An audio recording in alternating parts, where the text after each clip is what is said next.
कार्यक्रम को आप लोगों की शुरू करता हूँ। एक कहानी पढ़ी थी, शायद महाराजा धनंद थे, उनके दरबार में यूनानी किसी राजा ने बहुत सारे धन भेजे और साथ में एक टोकरी सरसों का दाना भेजा। तो वहां अमात्य राक्षस बैठे थे, उन्होंने वापस में उपहार जो भेजा उनके लिए, वो धन सोना चांदी सब भेजा, साथ में उन्होंने एक तीतर भी भेजा। तो महाराजा ये तो अमात्य राक्षस जो उन्होंने कहा कि आपको जो सरसों का दाना भेजा था उस राजा ने, उसका मतलब ये था कि मेरे पास इतनी सेनाएं हैं कि आप गिन नहीं पाओगे। तो जवाब में मैंने एक तीतर भेजा कि मेरा जो सेना है उसका एक व्यक्ति जो है आपके पूरे सेना को खा जाने योग्य है। एक तीतर पूरे जितने भी आपके सरसों के दाने हैं वो अकेले वो खा जाएगा।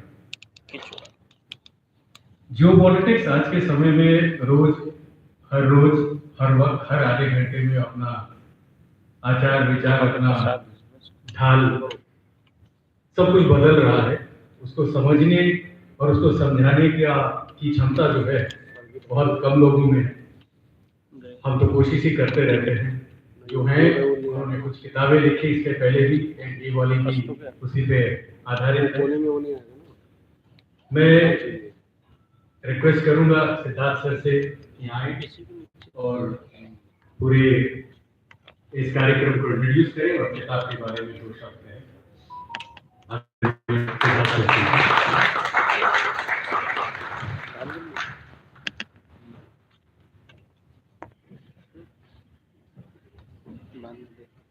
सभी का अभिनंदन, यहाँ पर आने के लिए आभार।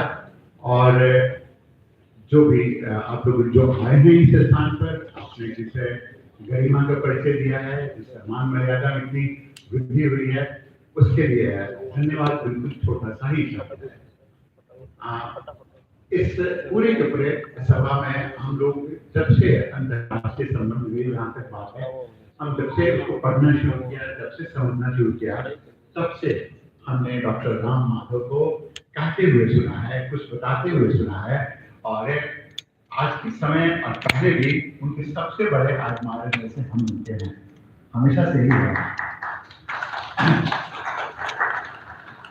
तो ये भी एक बड़ा अजीब विडंबना है कि जब हमने जाना तो उस विचारों को भी जाना है और उन विचारों की गहराई को भी जानने का प्रयास किया है और उससे ही जानना जरूरी है। हम लोग बिल्कुल धन्य हैं कि आज डॉक्टर राम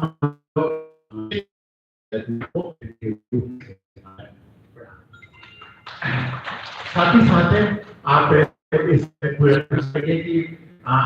कि शैक्षिक जगत से जिन्होंने वास्तविक रूप में शिक्षा के क्षेत्र में अच्छा खासा काम किया है और मूल रूप से काम किया है कि लड़कियों को पढ़ाने के लिए काम किया है, लड़कियों को पढ़ाने के लिए, और उसके आधार पर अपने पूरे विश्वविद्यालय को उन्होंने अपना स्वरूप दे दिया है। अशोक कुमार दागिया साहब हैं, हमारे साथ दो विशिष्ट अतिथि इस स्थान पर हैं, जो अंकित शाह हैं।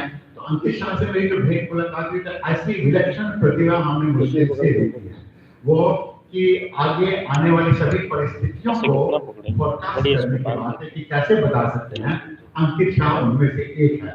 और हम दोनों में से किसी का भी यह फील्ड नहीं है, अंतर्राष्ट्रीय संबंध हम दोनों का फील्ड नहीं है, लेकिन हम दोनों लोग जब लिखने चलते हैं, जो विचारों का आदान प्रदान करते हैं, तो चोरी दामन का ऐसा साथ हो जाता है। एक सेंटेंस अगर हमने कहा तो दूसरा अंकित भी इस रूप में चीज करता है। लेकिन अंकित के पास में एनर्जी है, मेरे पास में थोड़ा बहुत एक्सपीरियंस भी है।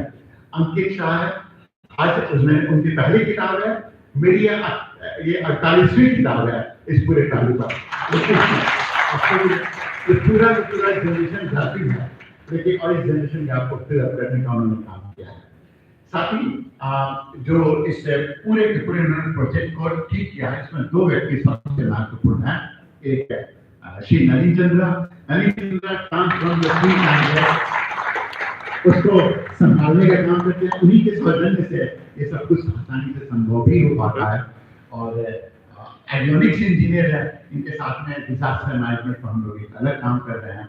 और हमारे सबसे प्रिय हमारे प्रवीण द्विवेदी साहब जहाँ रहते हैं इनका ये बहुत ही भारी रहते हैं, इनका वजन बहुत ही भारी रहता है, इसे इनके संकल्पना नहीं और उस रूप में अच्छे हैं। यह पूरा का पूरा अगर संभव हो पाया है तो संभव हो पाया है श्री पवन अग्रवाल के सौजन्य से। आप सोचिए हम यहाँ रहते नहीं हैं इस स्थान पर, तो आज प्रकाशन उन्होंने स्थापित किया है, उनके ही सौजन्य से सब कुछ है। और यहाँ पर हम धन्य हैं कि हमारे गुरुकुल महर्षि जी ने हम कहते हैं प्रकाश पांडे जी हैं। और साथ ही साथ हमारे स्कूल के दो प्यारे मित्र जो सबसे ज्यादा लड़ने झगड़ने का भी काम करते हैं उस स्थान पर हैं, हेमंत बाहरी और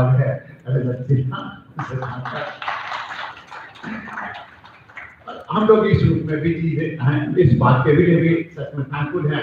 इस पूरे सभा में हमारे सबसे पुरातन मित्रों में से सतीश वर्मा जी इस स्थान पर हैं। यहाँ पर आज तक कोई ऐसी सभा नहीं जहाँ पर नहीं रहे हैं इस स्थान पर, तो ये हमारे गणमान्य व्यक्ति लोग हैं इस स्थान पर।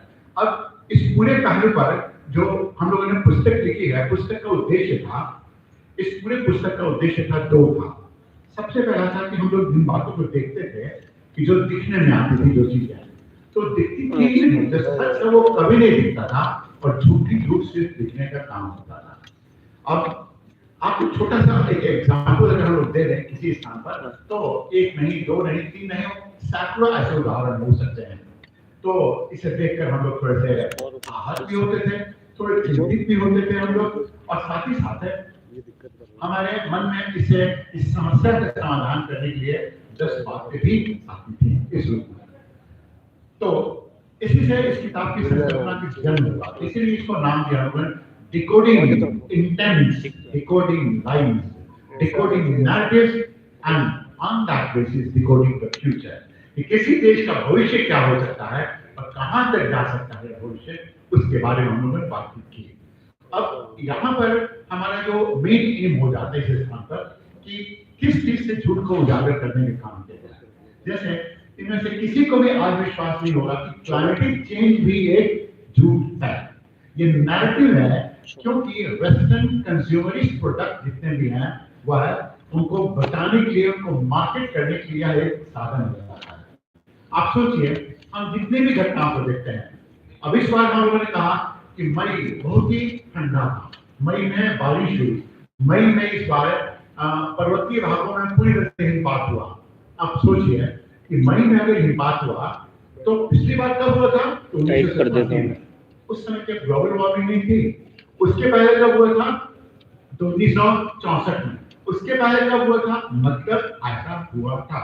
तो इस बार जो हुआ उसके पीछे में ग्लोबल वार्मिंग का कारण क्या? एक यह पहलू चलाता है। क्लाइमेटिक चेंज अगर हो रहा है, अगर जाहिर है क्लाइमेट में एक ही बात कांस्टेंट रहती है और वह है चेंज। सिर्फ क्लाइमेट में नहीं, नेचर में the only constant in nature is change. Change is what makes nature beautiful. Change is what makes desirable और ऑफ इट। आप सोच सकते हैं कि ऐसे ही चेंज के ऊपर में बातचीत करके सबसे पहले कमायनी में बात की गई थी, जयशंकर प्रसाद ने बात की थी, और उनके शुरुआत की सेल्फ की शुरुआती से जो होती है और कहां से होती है, उन्होंने कल्पना की एक डिजास्टर आता है। हिमगिरी के उतम शिखर पर बैठ शिलाती शीतल सांस, एक पुरुष भीगे नैनों से देख रहा था पहले प्रवाह। नीचे जल था, ऊपर हिम था, एक तरल था, एक सहन, एक तत्व की ही प्रधानता, कहो उसे दरिया चेतन। वहां से इसकी शुरुआत होती है। उन्होंने क्या कहा? उन्होंने कहा कि disasters are not, disasters must come because they wipe out everything, and disaster is a way of life, disaster is a way of beginning everything afresh। और यही सनातनी सोच भी है, यही भारतीय सोच भी है। यह एक झूठ, क्लाइमेटिक चेंज, क्लाइमेट आज चेंज हो रहा है तो अगली बार हम कुछ नहीं करेंगे तब भी चेंज होगा। अगर हम लोगों ने कोयला बंद भी कर दिया तब भी चेंज होगा। कोयला जलाए तब भी चेंज होगा। यह अलग बात है कि हम लोग अपने डिस्ट्रक्शन को, अपने ऑपरेशन को कुछ आमंत्रित करने का काम करते हैं। यह एक पहलू हुआ। उसी रूप में आप देखेंगे कि ग्रीन एनर्जी ऐसी कोई चीज हो ही नहीं सकती है। कारण क्या है? आप मान लेते हैं ग्रीन एनर्जी के रूप में सोलर फोटोवोल्टिक सेल का उपयोग करते हैं। आपको पता है एक सोलर फोटोवोल्टिक सेल बनाने में कितने अधिक कोयला का उपयोग करना पड़ता है? एक एग्जांपल। दूसरा कि उस सोलर फोटोवोल्टिक सेल को प्रोसेस करने के लिए कितने हेवी मेटल्स का यूज करना पड़ता है? दूसरा। तीसरा, अगर सोलर सेल से अपना एक लाइफ है तो इस लाइफ के व्यतीत हो जाने के बाद, बीत जाने के बाद में इसको डिस्पोज करना, सबके बाल खड़े हो जाएंगे उस समय। वो जो प्रॉब्लम आएगा वो प्रॉब्लम कोई सोच भी नहीं सकता है क्या आएगा। आप सोचिए कि इसे किसे मालूम है? अमेरिका को मालूम है।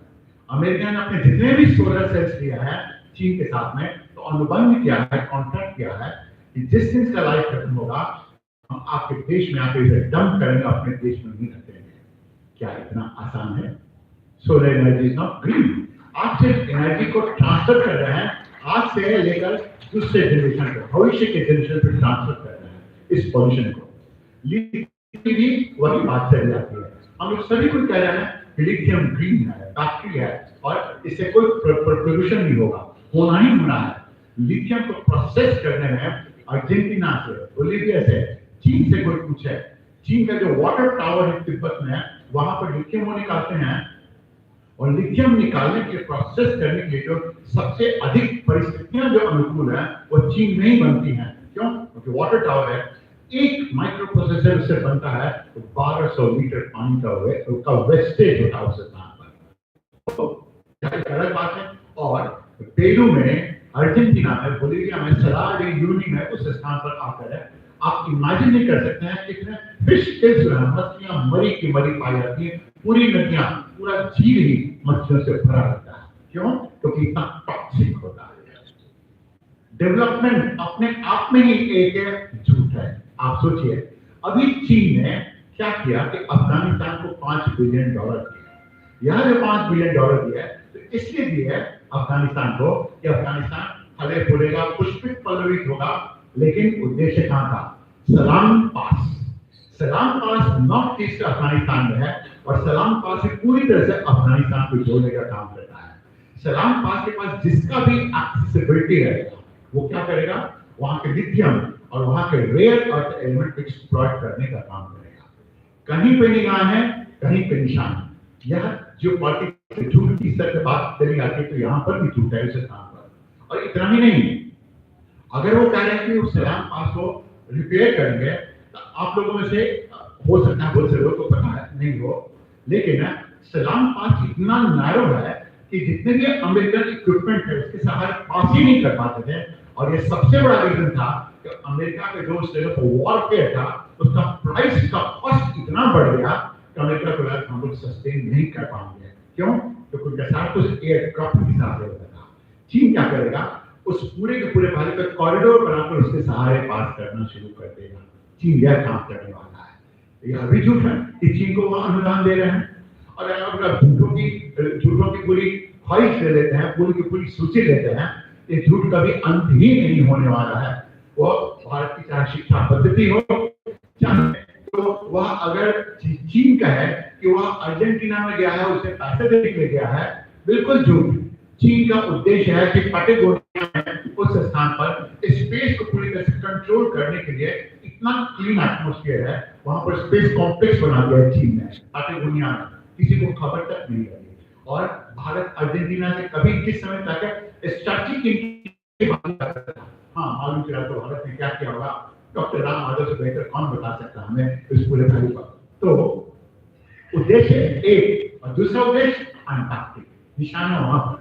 जिस समय पूरे इंटरनेशनल सीबेड अथॉरिटी का मीटिंग होता है और उस मीटिंग के सहारे वेपनाइज किया जाता है, वेपनाइज इंफॉर्मेशन वेपनाइज है, साइंस है, थिंकिंग वेपनाइज है, लिटरेचर वेपनाइज है, फिल्म्स वेपनाइज है, आपके खाने पीने की चीजें वेपनाइज है, आपकी आदतें, आपकी सोच पूरी तरह से नियंत्रित है, वो भी वेपनाइज है।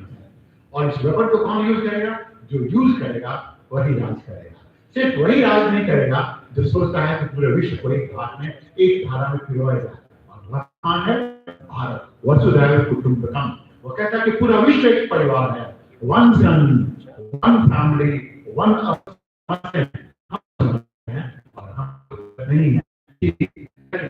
रिवोल्यूशन साबित करके सभी लोगों के लिए जो बिल्कुल ABC नहीं जानते होंगे। क्यों? क्योंकि यह बोलचाल की भाषा में लिखी गई है, कन्वर्सेशन की भाषा में लिखी हुई है किताब है उस रूप में। और इस किताब को डॉक्टर राम माधव का आशीर्वाद मिला, आप लोगों का सानिध्य मिला, ये किताब आगे चलेगी होगा। हम लोग धन्य हैं कि आप लोग मौका दिया, आप लोगों ने अपनी भावना का इजहार किया और अपनी भावना के निवेश किया।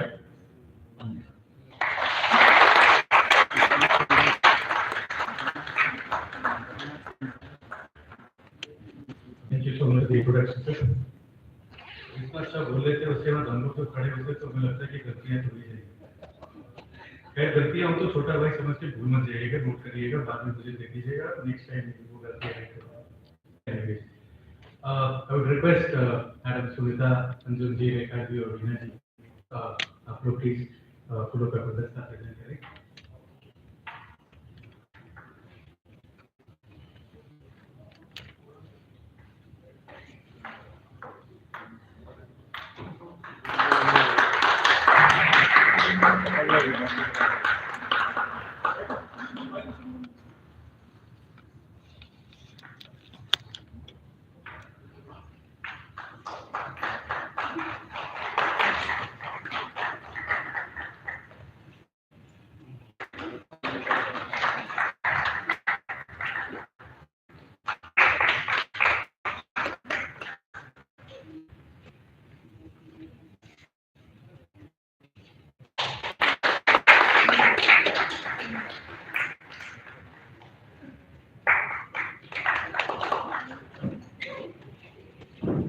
नारी शक्ति को प्रणाम और बहुत बहुत धन्यवाद।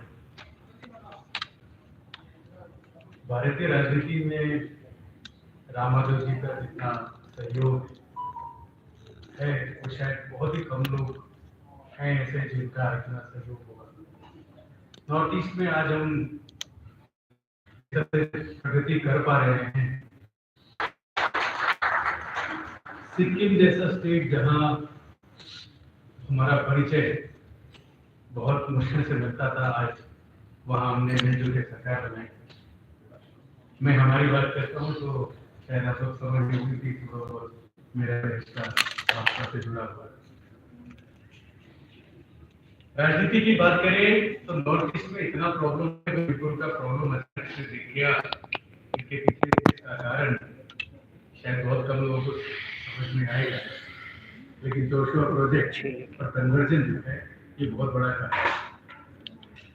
ये सब विषय जो हैं ये इन किताबों में जब तक लिख के आपके सामने आएगा नहीं, मीडिया तो खैर आपको बताने से रहा। जब तक सिद्धार्थ सर और अंकित जी जैसे लोग, नलिन साहब जैसे लोग रिसर्च नहीं करेंगे और पवन जी जैसों का आशीर्वाद नहीं होगा, तब तक ये सब बातें आप लोग तक पहुंचना बड़ा। मैं रिक्वेस्ट करूंगा हमारे मेरे मित्र, मेरे छोटे भाई अंकित जी को भी आए, वो अपनी जो योगदान उन्होंने दिया है उसके बारे में आपके सामने कुछ शब्द कहें।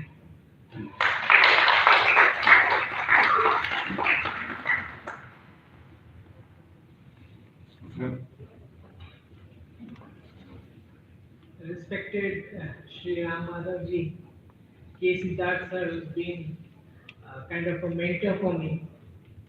EC sir, Nalin ji, our publishers, Samir bhai, and Sanjay Sharma ji, and all the respected guests that are gathered today for the launch of this book. This is the first book of mine, and I come from the state of Gujarat.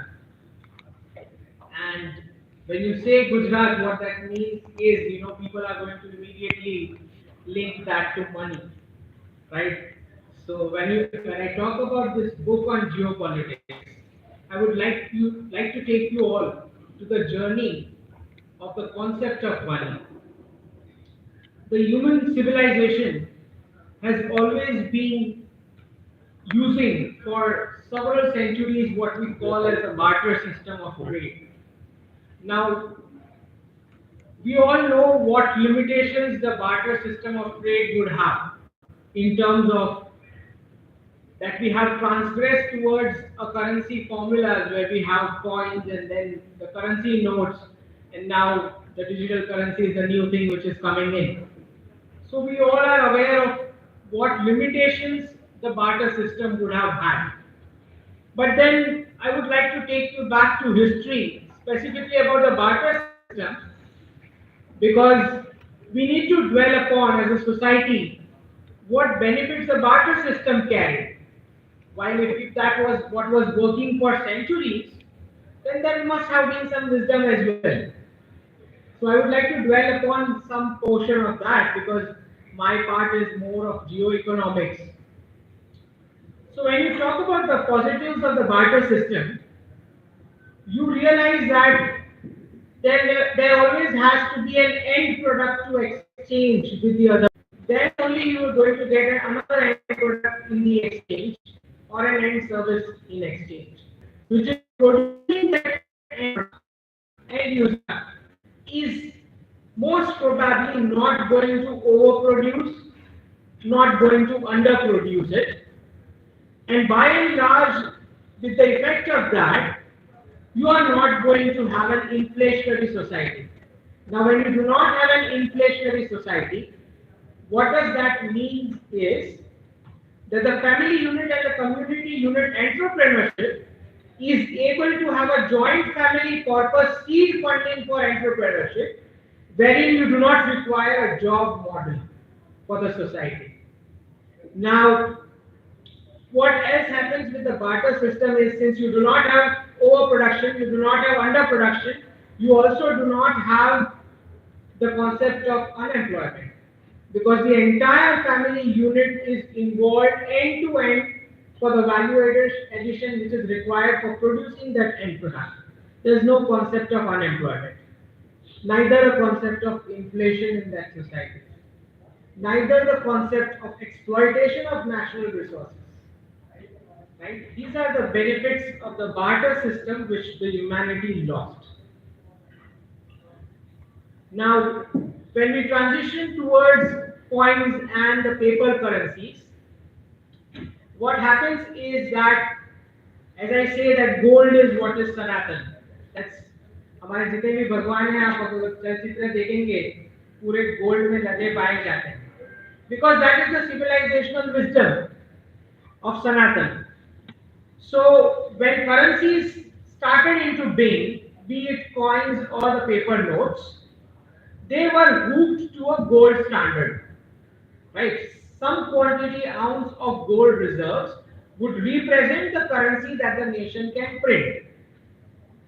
Now what happens when the baton of leadership went from UK to the United States, the other side of the Atlantic, the pound, which was the reserve currency, was replaced by dollar as the new reserve currency of the world. What is the privilege, the exorbitant privilege which we call for the dollar? You imagine 180 plus nations parking their savings in a currency buy with select dollar. Do they trust a dollar? This is a confusion among many of us that dollar has the trust. It's a wrong notion. The trust is about the endless printing capacity of the dollar because of the reserve currency status that it had. It is not because United States has some brilliant brains, not because the United States economy is great, not because it has some great army. It is just because of the endless printing capacity.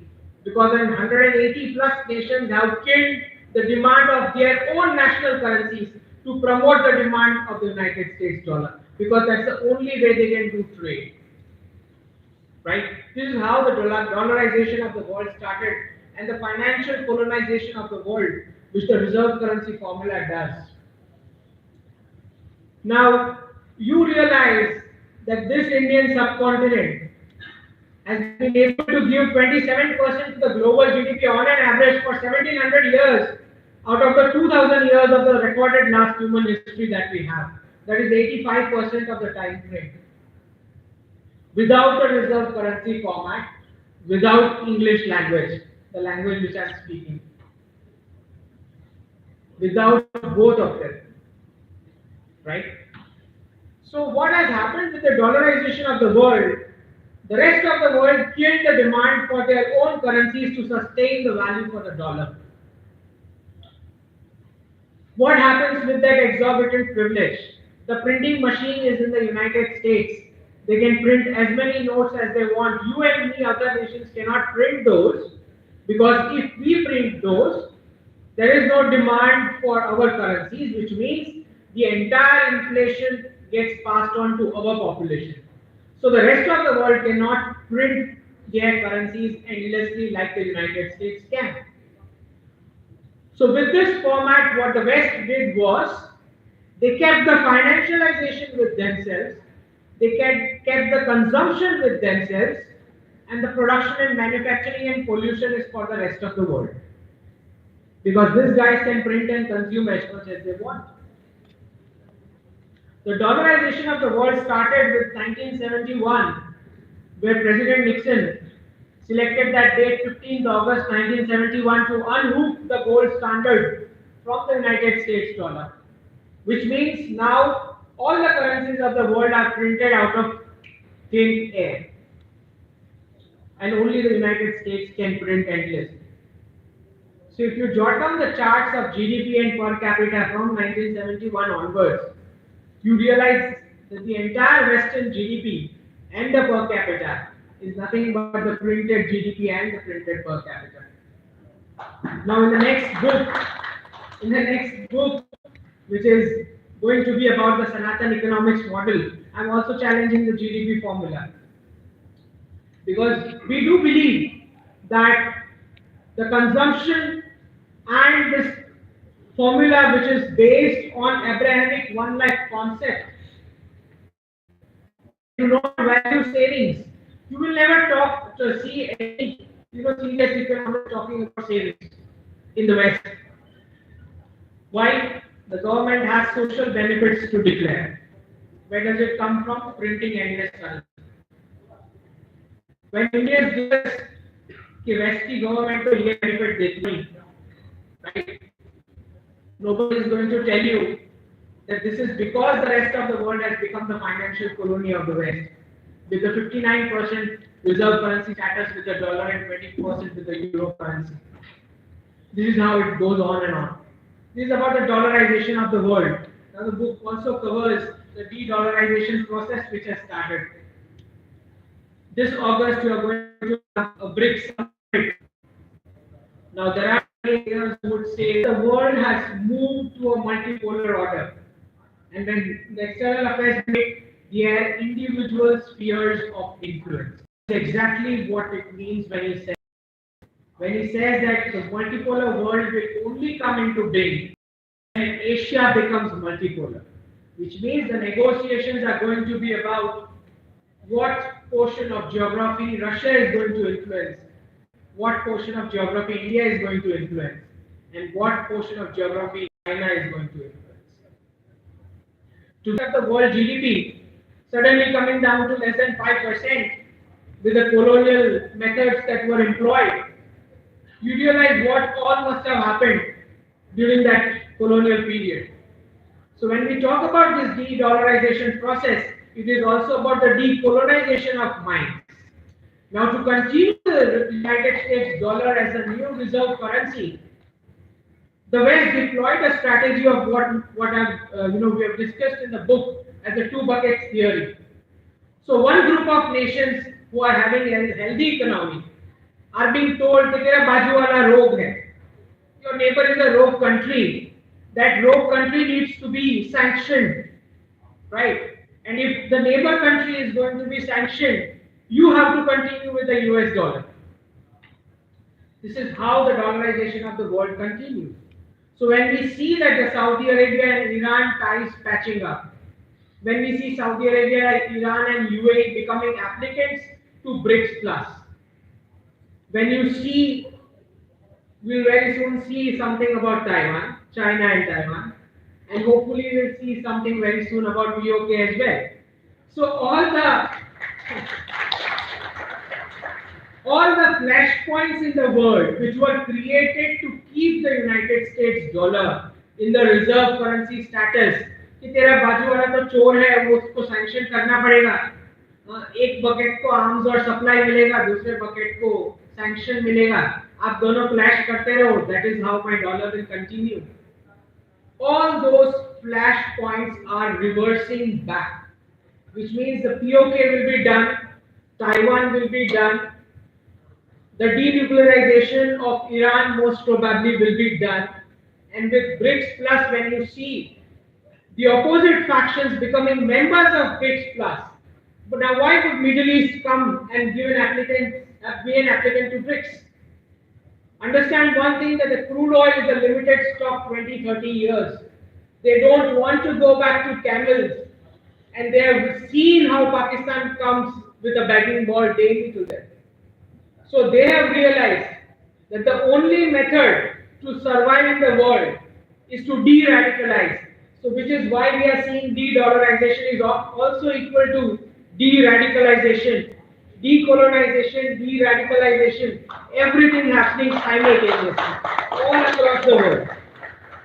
When Australia says that we are going to remove the monarchs from our currency, the British monarchs from the currency, right? When California says we need reparations for the colonial torture for the African American community, when we are saying give us Koinul back, right? When the Germans and the French are talking about open nature Gurukul education format for the preschool, and in this economic crisis where the Western children are going back to living with their parents, all these points down boils to one word, which is what we call as Sanatan. So we understand that for the four main factors of production, man, machine, market, and money, we realize that the Western Abrahamic templates are collapsing, not just economics, because how long you would consider everything finite as wealth, you have to realize that the life cycle of birth, endless birth, death, and life cycle, that is what is the Sanatan wisdom based on which your economics also has to function, right? So when we talk about the crisis which artificial intelligence will bring in this world in terms of job losses, you have to realize that the machine factor of production cannot compete with the man factor of production, is supposed to complement the man factor of production. And this is not the wisdom we can expect from the West, because they believe in one life concept. They believe in finite as wealth. They do not believe in life cycles. So you cannot expect this Sanatan economics model to come up from them. This is something which is India's job. How do you expect an infant which is born 300, 400 years back to have the wisdom which the Indian subcontinent has? Right? It is India's time. It is India's time, I believe. I have to cut short, otherwise I'll just keep on speaking. So we'll see the currencies of the world pegging to some real commodities, gold, silver, oil, gas, and probably BRICS Plus applicants will also be negotiating about wheat, rice, which means all those sectors which were artificially suppressed by the United States dollar, which is manufacturing, which is farming, which is food processing, which is logistics, defense. All these sectors will boom up, and you will see that the service sector is going to take a huge beating starting from the IT sector, because all these were born with the birth of the fiat reserve currency in 1971. The layoff that you are seeing in the IT sector is not surprising, because this is the de-dollarization process which is going on.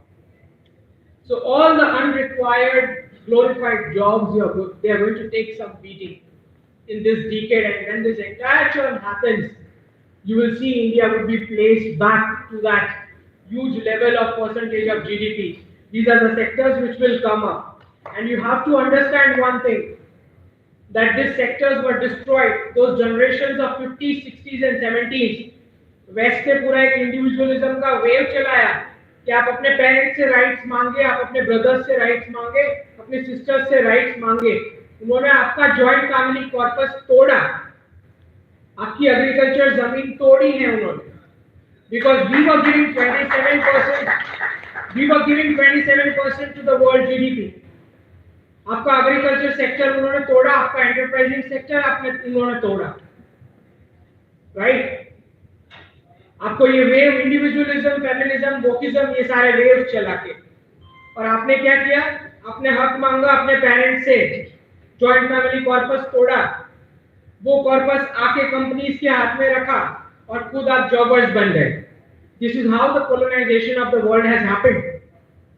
So once this de-dollarization process takes place, you are going to see that immediate next would be, after the service sector takes a huge hit, the next question would be on the education format, the British classroom format, which keeps you away from the market realities among the four walls, so that you don't realize how the market functions, and the only option you got is a job.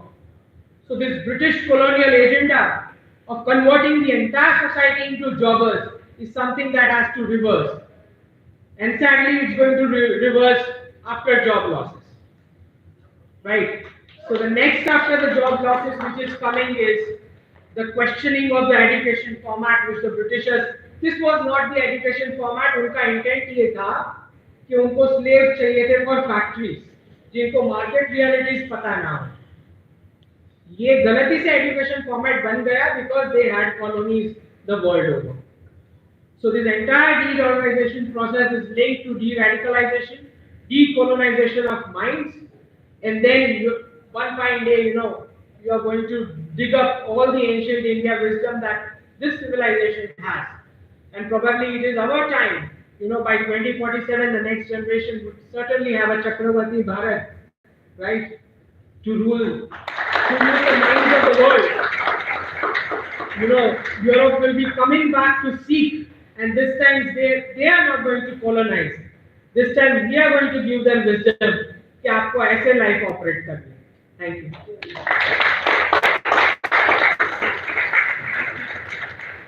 बहुत बहुत धन्यवाद अंकित भाई। ऋग्वेद में मैंने कहीं पढ़ा था कि हमारे देश में ऐसे शिप्स थे जो पूर्व यूरोप में और रशियन कंट्रीज जितने भी थे जो समुद्र के तट पर थे, वहां सिल्क का व्यापार भारत से।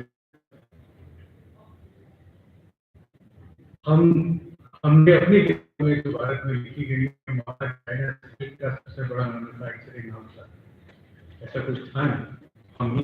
जिससे विक्रमादित्य परमार के बारे में बहुत कम लोगों ने पढ़ा होगा, लेकिन उनका साम्राज्य जो है वो संपूर्ण रशिया, इवन जापान और पूरा मलेशिया, आप मलया के लिए जो कॉलोनाइज किया गया, उसको जकड़ के रखा गया। ये वामपंथी लोग जो हिस्ट्री लिख के गए वही हम पढ़ते थे। अब वो समय आ रहा है जब भारत अपनी कहानी खुद कहेगा। शुरुआत हो चुकी है। इसकी बात कुछ साल पहले प्राइम मिनिस्टर कौशल विकास योजना शुरू हुई थी। इस बात में मैं बात करूंगा, थोड़ा लंबा हो जाएगा। मैं रिक्वेस्ट करूंगा आदरणीय माधव जी से कि please grace the occasion bye launching the book, और उसके बाद आए और अपनी वाणी का आशीर्वाद हमारे बीच में रखें।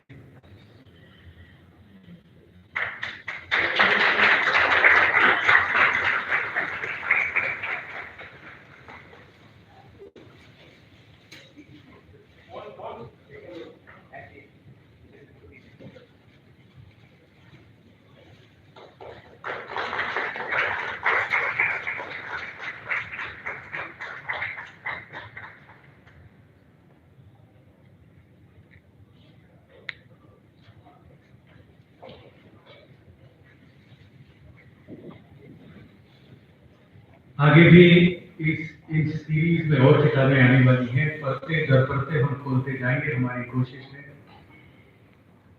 सिद्धार्थ सर का आशीर्वाद है, उनका गाइडेंस है कि आगे और हम कोशिश करते रहेंगे। अभी के लिए आदरणीय राम माधव जी आए और अपना आशीर्वाद हमें दें।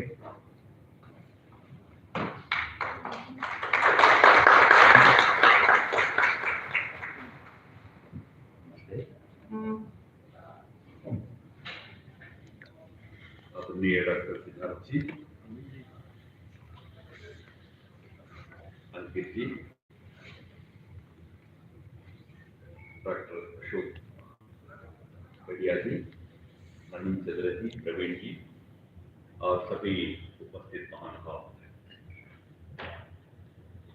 मैं डॉक्टर सिद्धार्थ जी के बारे में ज्यादा नहीं जानता था, बट किसी ऐसे व्यक्ति का महत्व तभी समझ में आता है जब उनके शिष्यों गुरु का अपने करके शिष्यों के माध्यम से I bumped into one of his students at Columbia University recently. तो उनको देखने के बाद उन्होंने भी जब मुझे कहा था उनके गुरु के बारे में, तो मुझे सब सिद्धार्थ जी के बारे में पता चला और आज इस कार्यक्रम में उनसे मिलने का भी अवसर मिला। although he reminded me कि एक बार पहले भी हमारी मुलाकात हुई, पर आज उनसे मिलना और उनके इस किताब का लोकार्पण के कार्यक्रम में भाग लेने का अवसर मिला, उसके लिए मैं बहुत खुश हूँ। और I mean, he candidly told us that geopolitics is not his terrain, not his domain. Yet he and his co-author, Dr. Pankaj Shah, together attempted this very important book on geopolitics. वैसे geopolitics बहुत complicated subject होता है.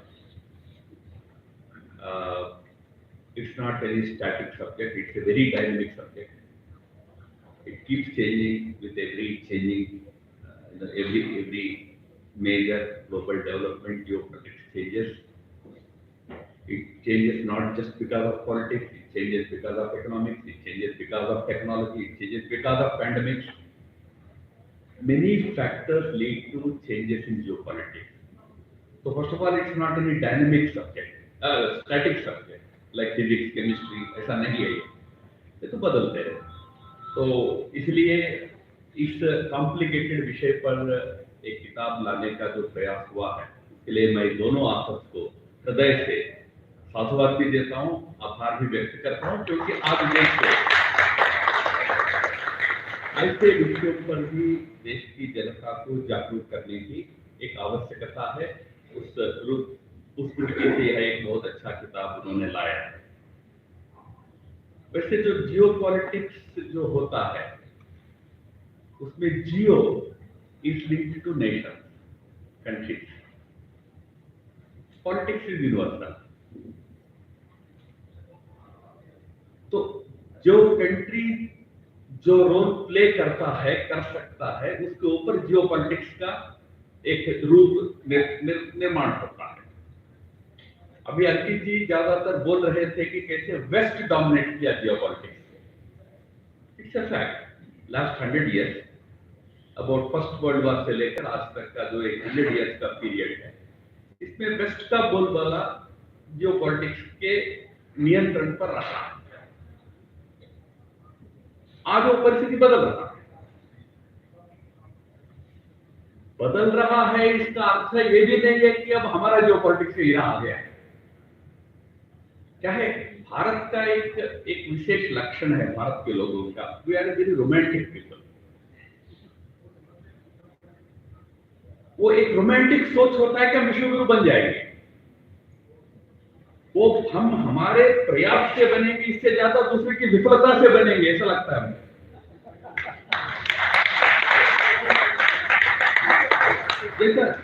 जैसा सच में एक बहुत बड़ा परिवर्तन हो रहा है। जिस परिवर्तन की तरफ अंकित जी ने या सिद्धार्थ जी ने हमको आकर्षित किया, अपना ध्यान आकर्षित किया। Siddharth ji focused on the whole gamut of questions related to climate change, whether it's real or it's artificial, whether it is more of a propaganda than of reality. Those issues he drew your attention to that challenge. And Ankit tried to draw your attention towards economics, which is geoeconomics is an important part of geopolitics. But ये दोनों, whether it is about ecology or economy, It's true that existing infrastructure, existing edifice is collapsing. There is no second opinion, no doubt about it. But that doesn't automatically mean that our edifice is being built. There is a major gap in between these two things. Books like this should help us understand that there is something that we are missing here. What is it that we are missing is what we need to understand in order for us to realize that great dream of making Bharat Vishwa Guru by 2047 or whatever we say. वो automatic नहीं है. It's not in automatic mode. It's either or नहीं है. Either West or हम, ऐसा नहीं है. For example, we today talked about de-dollarization in the world. But एक तरफ de-dollarization हो रहा है तो दूसरी तरफ yuanization भी हो रहा है. Do you know that 118 countries in the world today trade in yuan? Of the 200 countries. रुपयाइजेशन भी हो रहा है, पर कितना हो रहा है? 18 देशों में हो रहा है. 18 countries today trade in rupee. So it is not just one model going in, another model coming. We are actually in a sandhikal, a period of transition. In human history, whenever major changes took place, it happened through one period of transition. We are passing through that period of transition. So when we are passing through that period of transition, that is the time when you have to seize the opportunity. You have to understand what you can do when this transition is happening. How do you realize your objectives? How do you realize your goals? That is where a major awakening, major understanding is needed in our entire social order, social system. Books like this should help create that awareness. that यार तुम्हारे सामने एक अवसर है.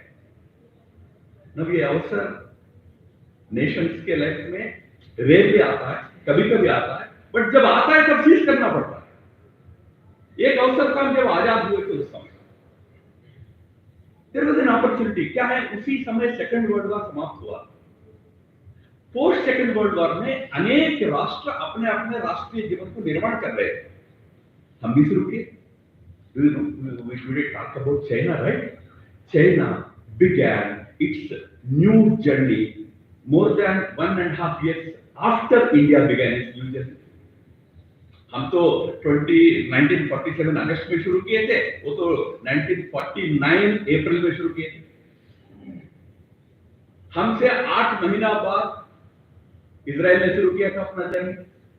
हमसे 2 साल पहले nuclear bumps गिरने के बाद जापान ने किया अपना जर्नी. बट एक एक देश कहां पहुंचा. 30 इयर्स के अंदर जापान सुपर पावर बन गया. 30 years it took for Japan to emerge as the technological super power in the world. Just 30 years. It took roughly 40-50 years for Israel to emerge as the 10th largest economy in the world. It took just 40-50 years. It took same amount of time, about 50-60 years for China to almost compete with America to emerge as the second largest country, the second largest economy in the world. हमको 75 साल के बाद चर्चा करना क्यों शुरू हुआ?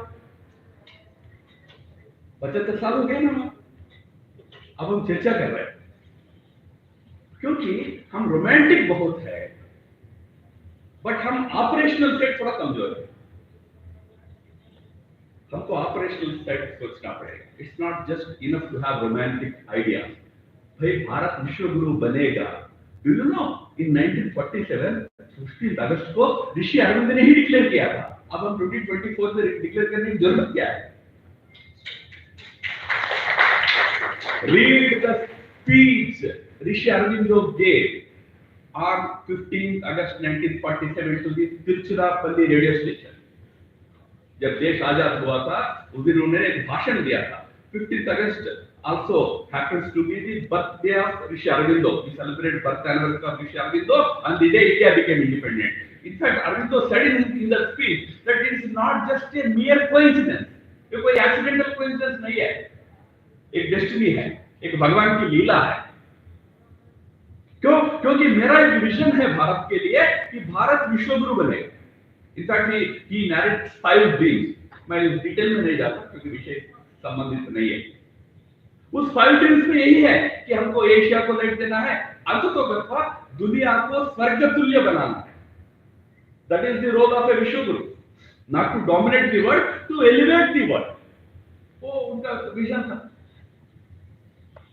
तो आज हम कह रहे हैं तो कोई नई बात लेकर हम रिपीट कर रहे हैं अरविंदो, बट आज भी क्या हमारे पास वो बनने का मेथोडोलॉजी है क्या? Do we know the process और do we have only dream? Need is for the process. उस प्रोसेस के लिए एक बात की आवश्यकता होती है, केवल उतना मैं कहकर समाप्त करता हूं क्योंकि विषय बहुत बड़ा है। आपने इस किताब, बहुत बड़ा किताब, इसको पढ़ेंगे आपके ध्यान में आएगा। बट वो चीज की होती है कि सोसाइटी में उस प्रकार का कल्चर निर्माण होना पड़ता है। You need to build a culture. You see, geopolitics is actually a product of a culture. You need to have that culture. It's called strategic culture. You need to develop the strategic culture. Then you can play geopolitics. I will give you a very simple example. आप लोगों में कुछ लोग कभी China गए होंगे तो great wall देखे होंगे। अगर चाइना जाके नहीं देखे होंगे तो बॉलीवुड मूवी में तो देखे ही होंगे, कई मूवीज में दिखता ही है, या हॉलीवुड में तो दिखता ही है। एक ग्रेट वॉल के बारे में कहते हैं कि it took 1600 years to complete it. It is close to 4000 kilometers long. Originally when it was built, over 1500 years it was built. इसलिए बनाया, और मैं तो स्वयं देखता हूं इसलिए मैं कह सकता हूं, उसके उस वॉल के ऊपर टैंक्स चल सकते हैं। ऊपर इतना बड़ा, इतना स्टडी बनाया गया। क्यों बनाया? इतना मेहनत क्यों किया? नॉर्थर्न इन्वेडर्स को रोकने के लिए, invasions from the north. Who were those invaders from the north? Manchus and Mongols. इनसे रोकने के लिए चाइना ने बड़ा वॉल बना दिया। चाइना के एम्परर्स ने वॉल बना दिया। हमारे यहां पूरे एग्रेशंस एक माउंटेन पास से हुए थे जिसका नाम है खैबर पास। हम पढ़ते हैं ना, अलेक्जेंडर से लेकर मुगल तक सब आए थे तो खैबर पास से आए थे। खैबर पास को बंद कर देना चाहिए, ऐसा कोई राजा को क्यों नहीं लगा? क्योंकि हमारे कल्चर में बैठता नहीं है। अभी बता रहे थे ना, वसुधैव कुटुंबकम, हम तो दरवाजे बंद नहीं करेंगे। हमारे कल्चर में बैठता नहीं है। It is a totally different thinking that is required when you want to deal with these situations, friends. इसका अर्थ ये नहीं है कि हमारे यहाँ वो स्ट्रैटेजिक कल्चर नहीं था, ठीक, बट हमने उस स्ट्रैटेजिक कल्चर को छोड़ दिया। बहुत रोमांटिक हो गए जीवन में, बहुत आदर्श बोलने लगे। आदर्श बोलना है, we are people of certain moral, there's no doubt. But geopolitics is not about morals. Geopolitics is about certain values, certain targets. We have always been a nation of values, not dry morals.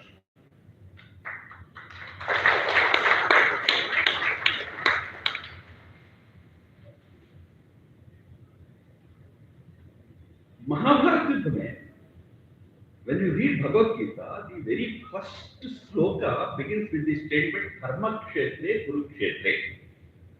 The entire that war zone has been described as Dharma Kshetra. And Dharma का क्षेत्र है ये। मैं ask you one simple question, कौरवों में जितने बड़े लोग मरे उनमें से कोई भी व्यक्ति नियम से मरा है?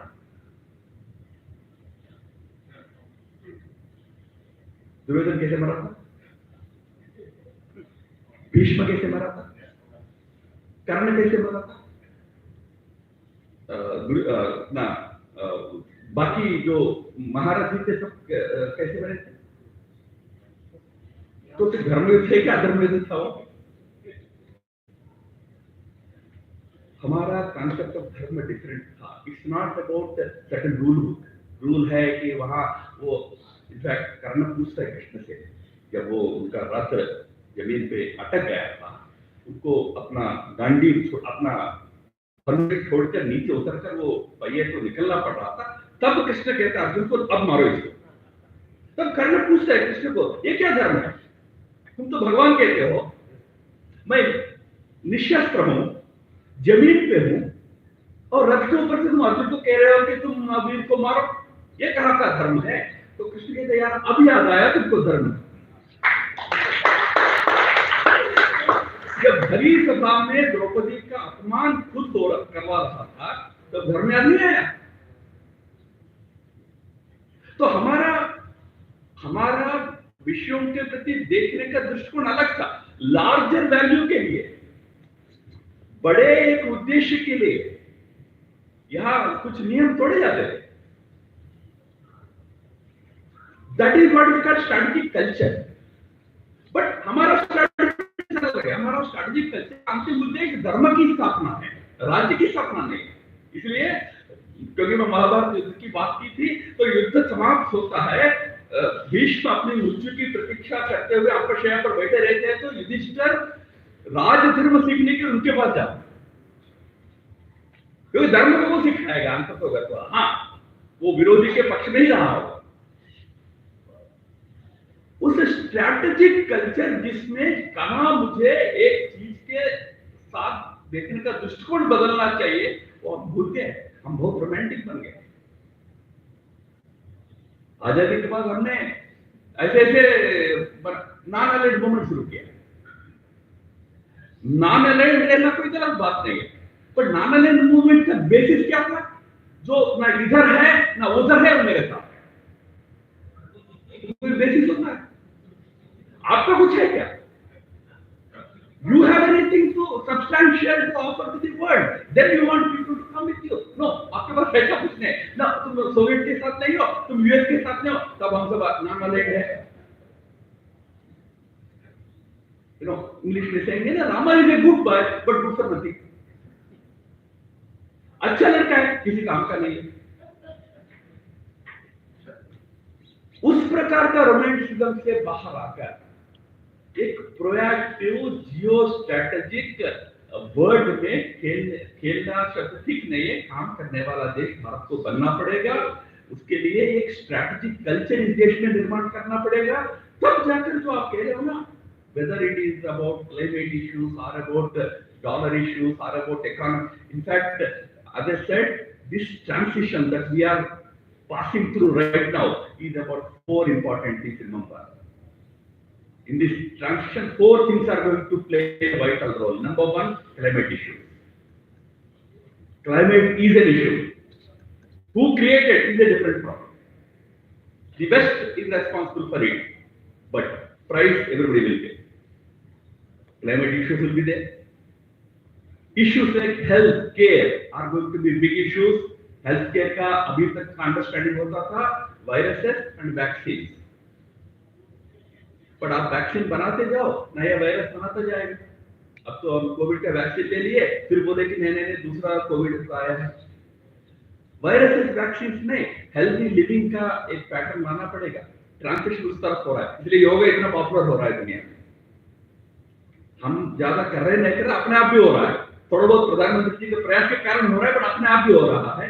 बट क्या है, हेल्थ केयर एक बड़ा इश्यू बनने वाला है, टेक्नोलॉजी बड़ा इश्यू बनने वाला है, artificial intelligence is going to be a new challenge to the world. New opportunity तो है, शायद मेरे जो टेक्नोलॉजी वाले अपॉर्चुनिटी है, it's going to be a new challenge. How do you tackle? तो आर्टिफिशियल इंटेलिजेंस से टेक्नोलॉजी इश्यू बनने वाले हैं। और चौथा and most important is entire discourse about social structure, about rights बदलने वाला है। हमको फंडामेंटल राइट्स की बहस इतना मालूम है कि हर व्यक्ति का अधिकार है। अब तो बहस उस तक सीमित नहीं है, कुत्ते का भी अधिकार है, बिल्ली का भी अधिकार है। और आगे जाकर अभी कोलंबिया यूनिवर्सिटी में एक पेपर आया, मैं सुना था, सर नॉट कोलंबिया, कैम्ब्रिज ने एक पेपर प्रोड्यूस किया 2018 में, the rights of robots. We are entering into the age of robots. Robots का भी राइट्स होता है। अब ये बहस होगा, are we prepared for that? अरे नहीं, सब कुछ हमारे शास्त्रों में है। कहां इसमें, इस बहस में आप कहां होंगे? अगर है तो निकाल के बताओ ना। तो आज हमको मेहनत करना पड़ेगा। केवल सब कुछ हमारे शास्त्रों में, इसलिए 2045 में अभी जाएंगे, क्या बनेंगे? We will miss the bus once again. You have to draw your ancient knowledge, wisdom from the pool that you have, but also apply it to the current transition that is taking place. Then you will be able to become Vishwaguru. वो करना पड़ेगा। वो करने के लिए भारत को तैयार करने पड़ेगा। अनफॉर्चुनेटली क्या हो रहा है, हम इच्छा तो हमारी सबकी है, हमको तो विश्वगुरु तो बनना ही है। इच्छा है, हमारे तेलुगु में एक है आसक्ति, इच्छा बोलते हैं, आसक्ति है, पर आशक्ति, वो पावर भी चाहिए, वो शक्ति भी चाहिए। तो इच्छा भी चाहिए, इच्छा का अनुरूप शक्ति भी निर्माण करना पड़ेगा, तंत्र को निर्माण करना पड़ेगा। हम थोड़ा लेजी है, स्लो जाते हैं। एक ही बात कह के मैं समाप्त करता हूं। अभी आज के दिन में हम अपने देश में आईटी रेगुलेशंस को फाइनल नहीं कर पाए हैं। आईटी कब आया है दुनिया में? 20 ईयर पहले आया। इंटरनेट 1 तो 1980s में आया, इंटरनेट 2 तो 1990s में आ गया, इंटरनेट 3 हो गया, इंटरनेट 4 में जा रहे हैं। आर्टिफिशियल इंटेलिजेंस इंटरनेट 4 एरा में हम जा रहे हैं, टेक्नोलॉजी 4 में जा रहे हैं। आईटी रूल्स अभी फाइनल नहीं हुआ। अब फाइनल होगा तो हम कहेंगे देखिए हमने आईटी रूल्स लाया, तब तो दुनिया को आर्टिफिशियल इंटेलिजेंस के राह में जा। US is working on regulating artificial intelligence. We are still stuck at basic IT rules. Social media को कैसे कंट्रोल करना आज सही नहीं कर पा रहे हैं। सोशल मीडिया आया 2006 में। हम थोड़ा स्लो जाते हैं, हम थोड़ा रोमांटिक लोग हैं। थोड़ा प्रैक्टिस होकर आज देश को इन कंटेम्पररी चैलेंजेस को based on very rightly as pointed out, based on our ancient wisdom, in contemporary challenges के लिए अच्छा सॉल्यूशन पढ़ने का प्रयास करना पड़ेगा। That is the need of the hour. जब तक वो नहीं करेंगे, विश्वगुरु बनना ऑटोमेटिक नहीं है। इंडिया को प्रिपेयर करना पड़ेगा।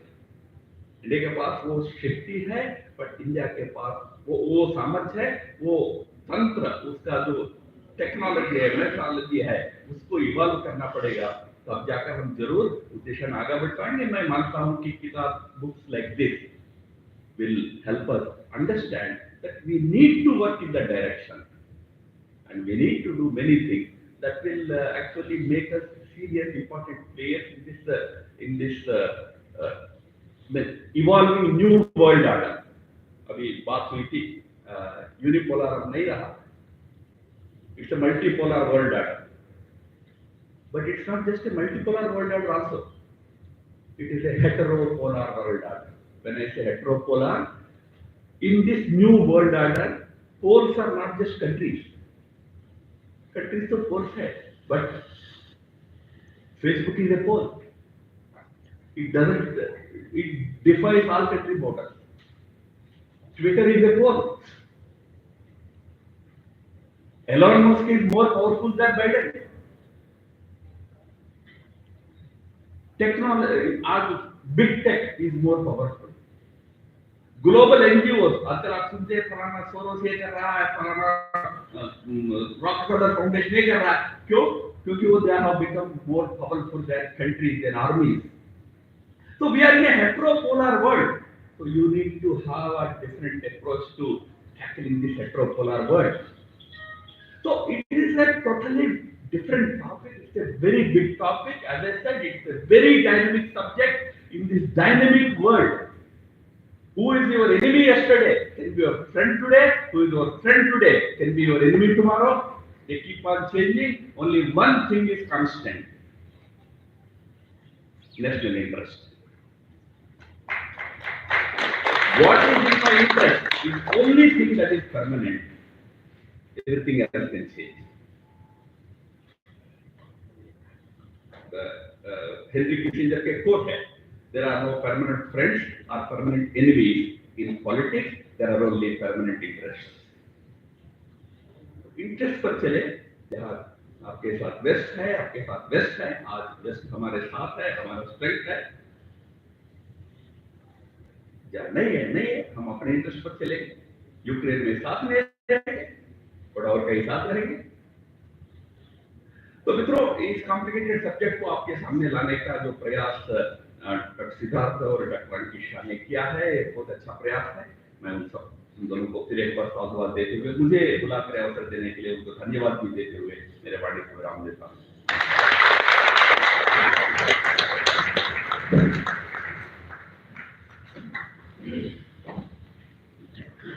बहुत बहुत धन्यवाद। हर बार जब मैं माधव जी को सुनता हूँ, सोच में पड़ जाता हूँ कि और कितना इनका आशीर्वाद हमें मिलता रहे, कहाँ कहाँ ये बोले और कहाँ कहाँ मैं बैठ के इनको सुनता है। उनका कहना सही था कि बहुत कुछ है हमारे पास, कोशिश और करने की जरूरत है, थोड़ा जगने की और थोड़ा आलसपन जो है उसको छोड़ने की जरूरत है।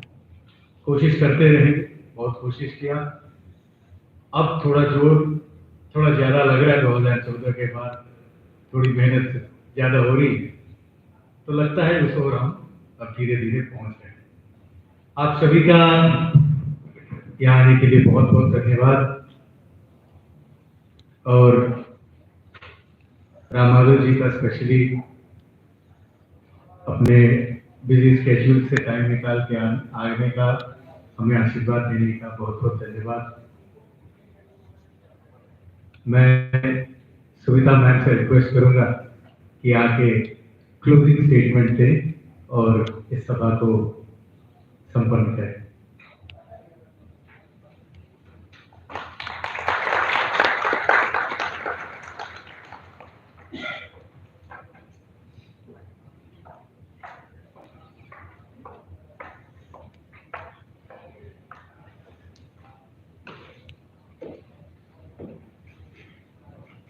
नमस्कार।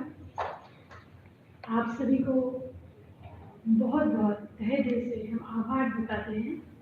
हम ये कहना चाहते हैं कि आप लोगों ने आकर हमें कृतार्थ किया। डॉक्टर राम माधव ने जो स्पीच दिया, इससे हम लोगों को पहले से ही आस तो था ही कि हम लोग जो देश के लिए करना चाहते हैं वो बहुत स्लो है, और हमारे युवा वर्ग जो है उनको अलग अलग स्किल को डेवलप करने, और इन्होंने जो कहा हमारे वैल्यूज, हमारे मॉरल, ये हमारे लिए बहुत इम्पोर्टेंट है। आज के युवा वर्ग में हम टीचर बनने को ये बहुत हम लोग डॉक्टर राम माधव के बताए हुए इस हर चीज पे चले और हम लोग अपने काम को स्पीड करें। अब हमारे रोमांटिक होने के दिन नहीं रह गए। अगर हम लोगों को इस बस को कैच करना है तो हम रोमांटिसिज्म से बाहर आके हर लोग अपने अपने जगह में अपने अपने कंट्रीब्यूशंस को बढ़ाएं, सो दैट कि हम लोगों को बता पाएं कि केवल बहस और ड्राइंग रूम टॉक से कुछ भी नहीं होने वाला है। अब समय आ गया है कि हम लोग मैदान में आके कुछ करें, और जो भी हमारे पास में तजुर्बा है, जो हम लोग 25 साल 30 साल से काम किए हैं, उस तजुर्बा को हम लोग अपने युवा पीढ़ी को लेके बताएं कि वो लोग किस पश्चिम को पहचाने। वेस्टर्न कल्चर को देखना, पहचानना, टीवी में देखना, एडवर्टीजमेंट में पसंद करना एक बात है, फेसबुक, ट्विटर, इंस्टाग्राम, इन सभी के पीछे जान देना और उन लोग को दिन भर उसमें एंगेज होना, वो भी एक बात है। लेकिन क्या वो अपने कर्तव्य को, क्या वो अपने देश के इंटरेस्ट को, क्या वो अपने सभी प्रकार के काम, स्किल, इन सबको सीखने के फेज में वो हैं? और अगर अब तक सीखा नहीं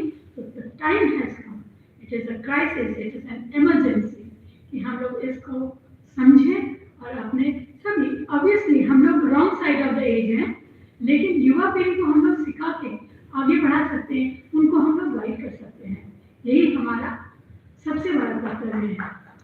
तो आज डॉक्टर राम माधव को यहाँ आने के लिए बहुत बहुत धन्यवाद।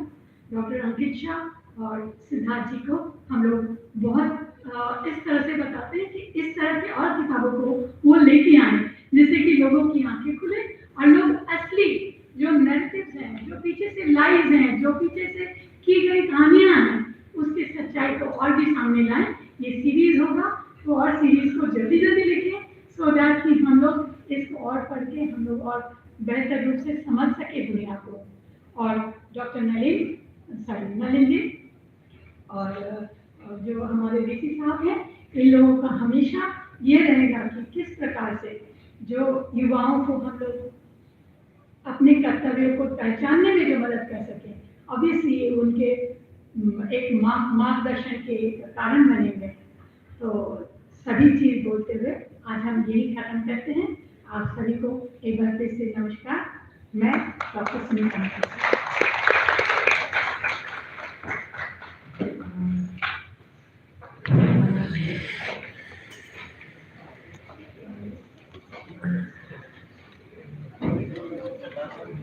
इसको कैसे कर दो?